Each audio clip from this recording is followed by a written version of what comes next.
Hello students, I hope you are doing well and we are also working from our home. Welcome to St. Angel's online classes. In this video we are going to discuss a topic effectors and control and coordination in human beings in class 10th in subject biology in chapter 2 control and coordination.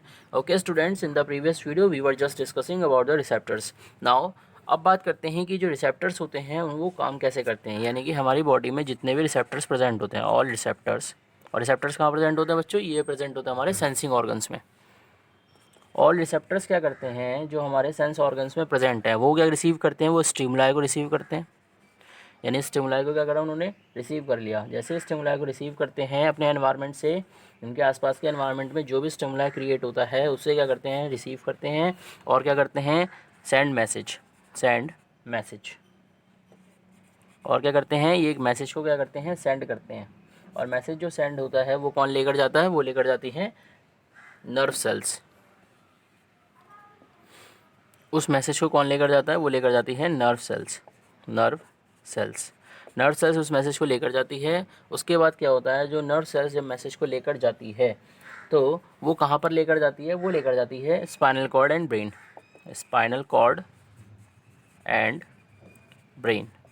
यानी spinal cord और brain तक क्या करती है, उस message को transmit करती है।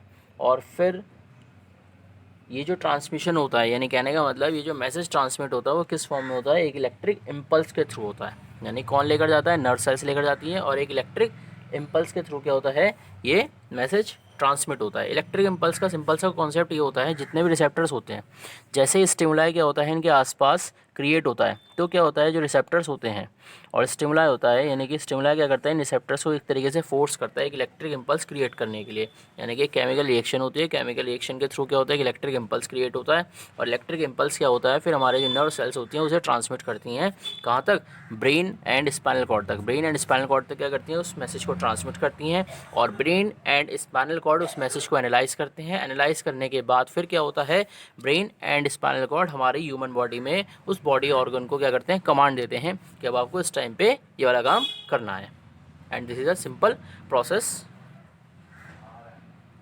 नाउ अब बात करते हैं इसमें इफेक्टर्स क्या होते हैं।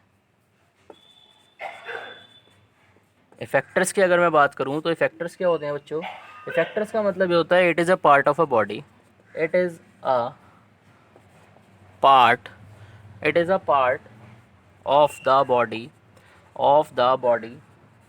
which can respond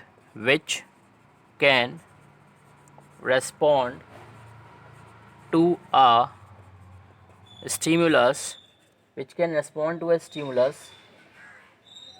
according to the instruction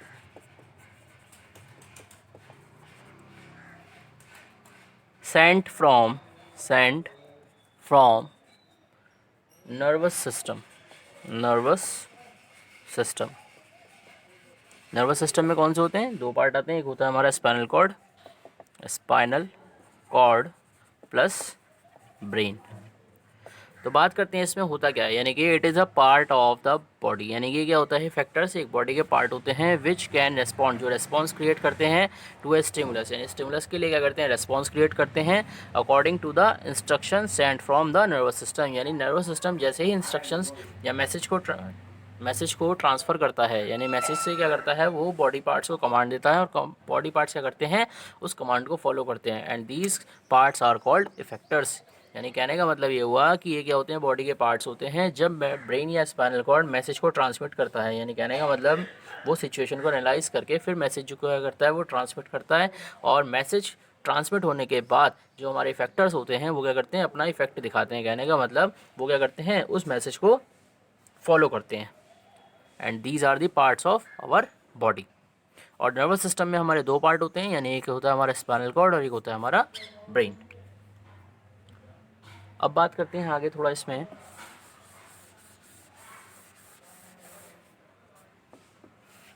control and coordination in human beings. तो control and coordination in human beings की अगर मैं बात करूं तो there are two types of coordination activity. यानी कहने का मतलब जो कोऑर्डिनेशन होता है ह्यूमन बॉडी में, कोऑर्डिनेशन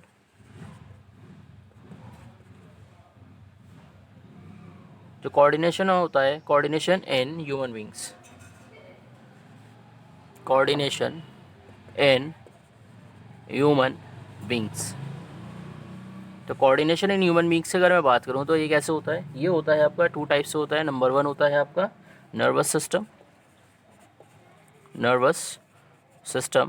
एंड नंबर 2 होता है आपका एंडोक्राइन सिस्टम।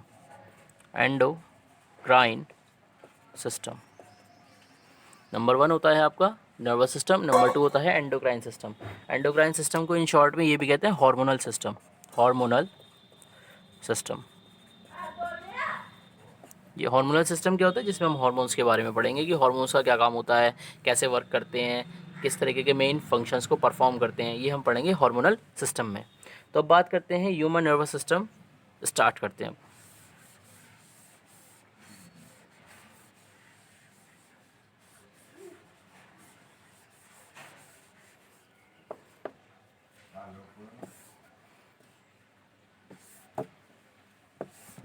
तो अब टॉपिक की बात करते हैं nervous system, human nervous system.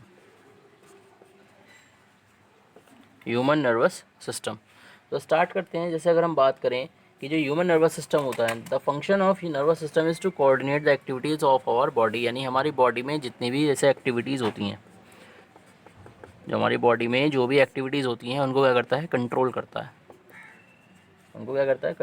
है। तो कहने का मतलब कि जो नर्वस सिस्टम होता है helps all other system of the body to work together, यानी कहने का मतलब ये नर्वस सिस्टम जो रहता है वो बॉडी में और सिस्टम की क्या करता है, हेल्प करता है, जिससे क्या होते हैं बाकी सारे सिस्टम्स क्या करते हैं, करेक्टली वर्क करते हैं। तो अब बात करते हैं जो नर्वस सिस्टम होता है ये काम कैसे करता है। जैसे अगर हम बात करें जो नर्वस सिस्टम की, जैसे अगर नॉर्मली हम बात करें जैसे रीडिंग हो गई, राइटिंग हो गई, साइकिलिंग हो गई, डांसिंग हो गई, ये क्या होती हैं बच्चों, ये हमारी नर्वस सिस्टम में कोऑर्डिनेशन के थ्रू क्या होता है, ये काम करता है। तो कहने का मतलब और नर्वस सिस्टम कोऑर्डिनेट मसल्स, यानी हमारा जो नर्वस सिस्टम होता है वो मसल्स को कोऑर्डिनेट करता है, जिसकी वजह से हम ये सारी जो एक्टिविटीज़ है जैसे रीडिंग हो गई, राइटिंग हो गई, साइकिलिंग हो गई, डांसिंग हो गई, ये सारी एक्टिविटीज़ हम कर सकते हैं। तो नर्वस सिस्टम क्या होता है, ये क्या करता है, चीज़ों को कोऑर्डिनेट करने का काम करता है। और जैसे आपका हार्ट बीट हो गया,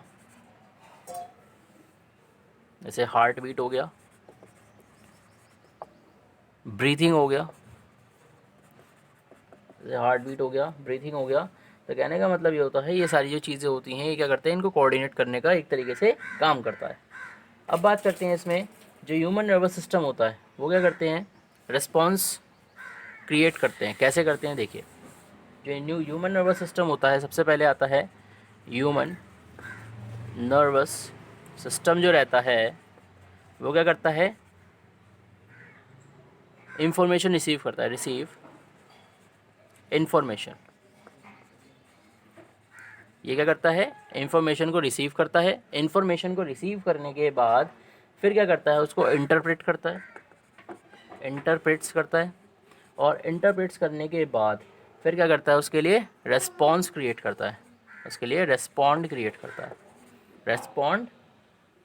करता है। तो इस तरीके से क्या होता है, ये काम होता है। तो कहने का मतलब ये होता है जो ह्यूमन नर्वस सिस्टम होता है वो क्या करता है, अपने सराउंडिंग से क्या करता है, इन्फॉर्मेशन को रिसीव करता है। और इन्फॉर्मेशन रिसीव करने के बाद उसको इंटरप्रेट करता है। इंटरप्रेट करने के बाद फिर क्या करता है, उसके लिए रेस्पॉन्स क्रिएट करता है। और रेस्पॉन्स कैसे होगा, यानी बॉडी पार्ट्स को क्या करता है, कमांड देता है कि इस सिचुएशन में आपको ये वर्क करना है। नाउ